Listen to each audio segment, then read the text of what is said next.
Salve galera da Vila Belmiro, sejam muito bem-vindos para um vídeo aqui no Prazo Santista. E hoje vamos comentar sobre a demissão do Bustos. Na verdade, eu vou começar sobre a demissão do Bustos já. Essa é uma atualização. Por que uma atualização? Porque no vídeo original, eu jurava que o Bustos cairia contra o Flamengo. Depois daquele empate contra o Flamengo. Eu jurava, Bustos vai cair. Empate não, derrota, né, contra o Flamengo. Jurava, de pé junto, Bustos vai cair. Bustos ficou. E, bom, toda a minha análise do trabalho do Bustos está nesse vídeo. Então eu vou deixar ele correndo para vocês assim que terminar essa atualização. Mas eu quis deixar essa atualização aqui de um minutinho para falar o seguinte. Primeiro, a porcentagem que eu calculei lá no vídeo está errada. Lá eu calculei que o Bustos teve aproveitamento de 48,8%. Com esse empate vai cair para os 48,4%, 48,3%, um aproveitamento baixo. Segundo, Edu Dracena. Se já estava tão óbvio que o Bustos foi mal contra o Flamengo, foi mal contra o Táchira, estava vindo mal em algumas partidas, por que o senhor não demitiu antes?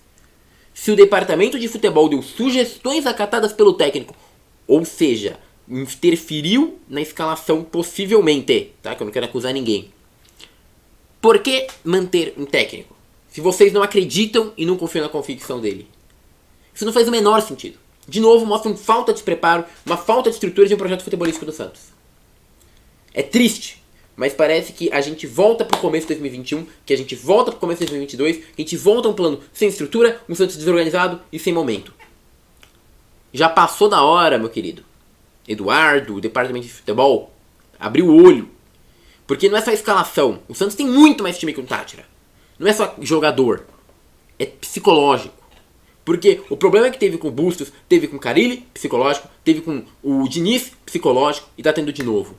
Tá faltando alguma estrutura, né? Tá faltando contratar certo. Agora pode ir pro vídeo de fato da demissão do Bustos. Salve galera da Vila Belmiro, sejam muito bem-vindos para mais vídeo aqui no Prazo Santista. Eu sou o Rex, aprendedor aqui do canal. E na verdade, eu vou ser bem sincero, eu tô gravando esse vídeo logo depois do pós-jogo de Flamengo e Santos. Logo depois. Acabou o vídeo de pós-jogo de Flamengo e Santos, eu tô gravando esse vídeo. É literalmente 21h52, agora do dia 2/7, tá? Eu tô gravando esse vídeo porque provavelmente já sabe o que aconteceu. Fábio Bustos foi demitido.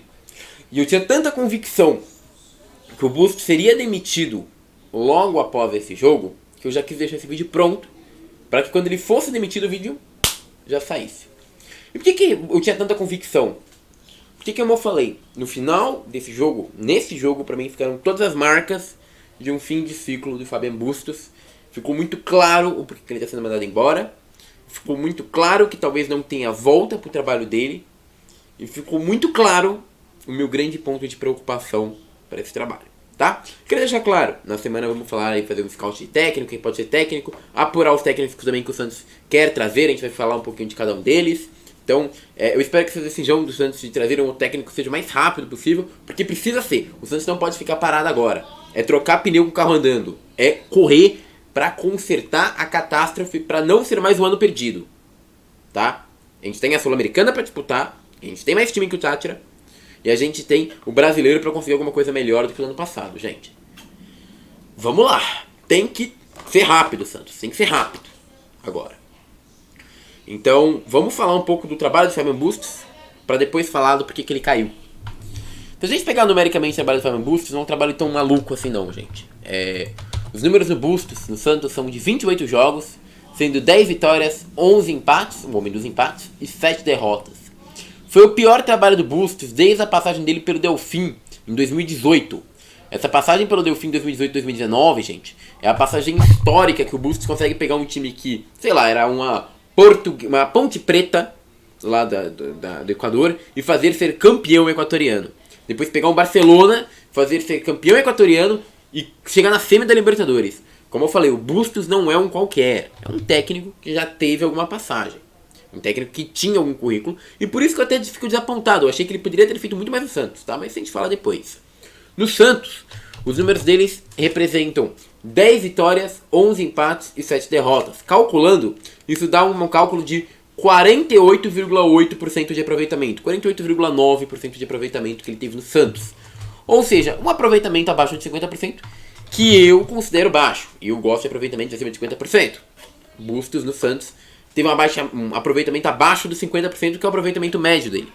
Então, ele teve um aproveitamento abaixo do comum dele e abaixo também da minha métrica. Para mim fez um trabalho ruim no Santos. Tem um aproveitamento abaixo de 50%, o trabalho foi sim ruim. Então fez um trabalho ruim no Santos.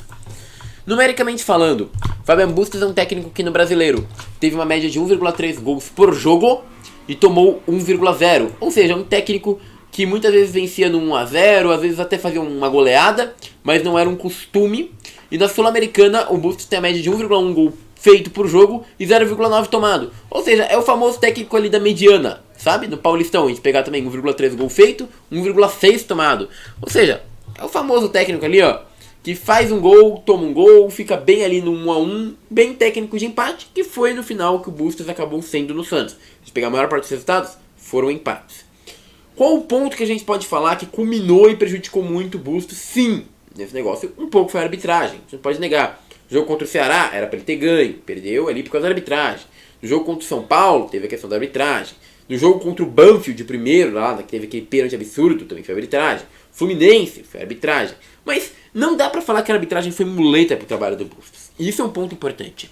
Fabian Bustos mostrou um grande desgaste no vestiário ao longo do tempo e um técnico que tinha ideias muito firmes de jogo e que não estava tão disposto a mudar. Ele parece que realmente queria adaptar o time dele ao adversário, mas adaptar em algumas situações e algumas vezes. É um técnico que adaptava o time para jogar dentro de casa e fora de casa, mas não para jogar com diferentes adversários, como por exemplo o Sampaoli fazia, e para o qual ele foi contratado. Foi contratado como um técnico adaptativo e no qual eu sempre defendi isso. Afinal, na própria Libertadores ele mostrava esquemas táticos contra Santos, que é diferente contra o do Fluminense, que era diferente contra o do Boca. No Santos não. Ele montava geralmente sempre um 4-3-1-2 fora de casa e dentro de casa um 4-4-2, sendo às vezes um 4-2-4. Ou seja, o mesmo esquema tático sempre era feito por Fabian Bustos dentro e fora de casa.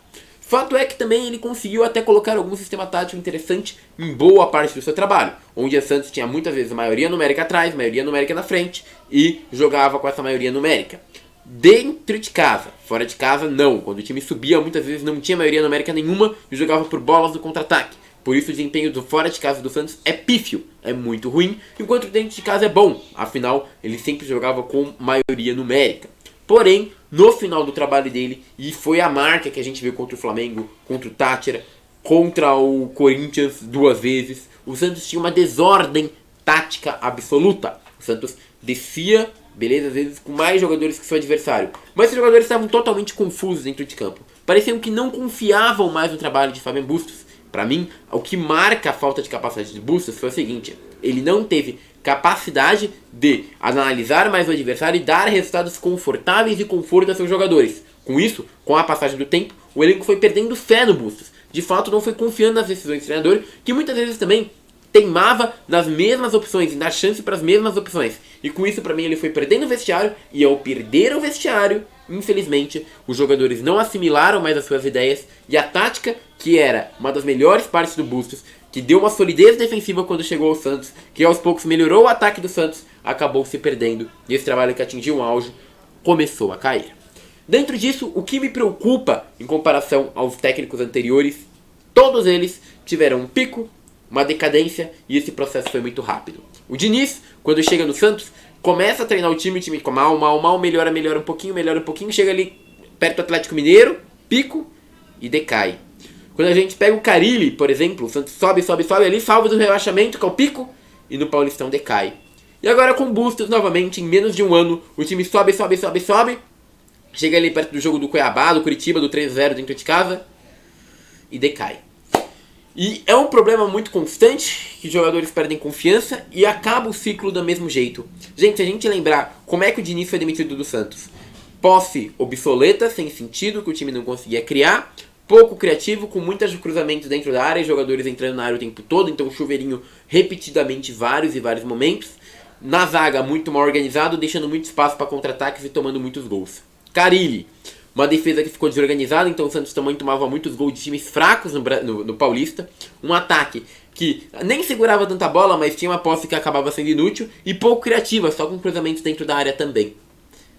E agora a gente chega no Bustos, de novo. O jogo contra o Flamengo, o que foi? Muitos jogadores subindo, bola dentro da área o tempo todo, muitos cruzamentos, o time recuava, tomava gol, principalmente no contra-ataque, não tinha uma recomposição boa e não conseguia segurar o jogo. infelizmente a gente vê características muito parecidas do fim de ciclo dos três. E isso me preocupa muito para os próximos trabalhos, porque o que me anima de um próximo técnico conseguir fazer algo diferente? Pouca coisa. Porque primeiro o elenco mostra não ser conectado. Cara, tem uma coisa que é elenco fraco e tem uma coisa que é elenco conectado. Quando a gente pega um elenco limitado, mas que se entende como um time, você vê que eles têm uma garra, um cobra o defeito do outro e tudo mais, e o time acaba desenrolando, tendo alguma coisa. O time do Santos parece que cada jogador joga por si, e isso complica demais as coisas. Eles têm uma tática, uma habilidade individual, mas essa habilidade não é suficiente para manter o jogo ok, o jogo bom. E isso complica o Santos a longo prazo. Isso faz com que o Santos acabe ficando sem sentido, sem motivo e sem porquê estar jogando. E infelizmente isso acaba quebrando o time do Santos. Muitas vezes a gente via muito disso. Um Santos que parecia quebrado, destruído em campo, sem sentido, sem química e sem lógica entre seus jogadores. É triste falar isso, mas parece que o problema é interno. E provavelmente, inclusive, na gestão de futebol. Inclusive, sairá um vídeo sobre a Dracena logo mais. E esse vídeo fala muito dessa gestão de futebol e como esse elenco foi construído com peças que muitas vezes não foram pensadas para suprir carências do elenco, mas sim para aparecer ali e serem mais estrelas e mais importantes ali no elenco, mesmo que não tenham esse status, né? Isso fez com que esse elenco às vezes não fosse tão unido quanto deveria ser, ou até pode ser unido, mas que não complete suas deficiências da forma que deveria completar. E por isso, para todo treinador que pegue, esse elenco acaba se tornando quase uma bomba relógio, que em um momento ele destrói a carreira. Carreira não, mas a passagem do treinador pelo Santos. Que muitas vezes, quando começa a mostrar mau desempenho, o nosso gestor de futebol não abraça ele e tenta manter. Não, ele expõe aos leões e deixa que o treinador seja comido de uma vez por todas. É assim que aconteceu com o próprio Dracena, segundo matérias que estava até queimando o Carille, e parece que também o Bustos teve vários desfalques por lesão, por cansaço, que o próprio Dracena poderia falar: não, filho, você vai levar seus jogadores. Isso não aconteceu, e parece que o Bustos também acabou saindo. Muito preocupado com o futuro do Santos, muito preocupado porque essa gestão do Rueda é uma gestão que eu elogio economicamente, acho incrível e tudo mais, mas que parece que futebolisticamente falando tá deixando muito a desejar e eu não consigo ver um espectro de mudança e evolução para acreditar mais no Santos, tá bom? É isso, meus queridos, queria agradecer a todo mundo que viu esse vídeo, muito obrigado, vamos ver o que vai acontecer nos próximos dias, peço seu like, seu comentário, sua inscrição, sua curtida, e agora eu fui.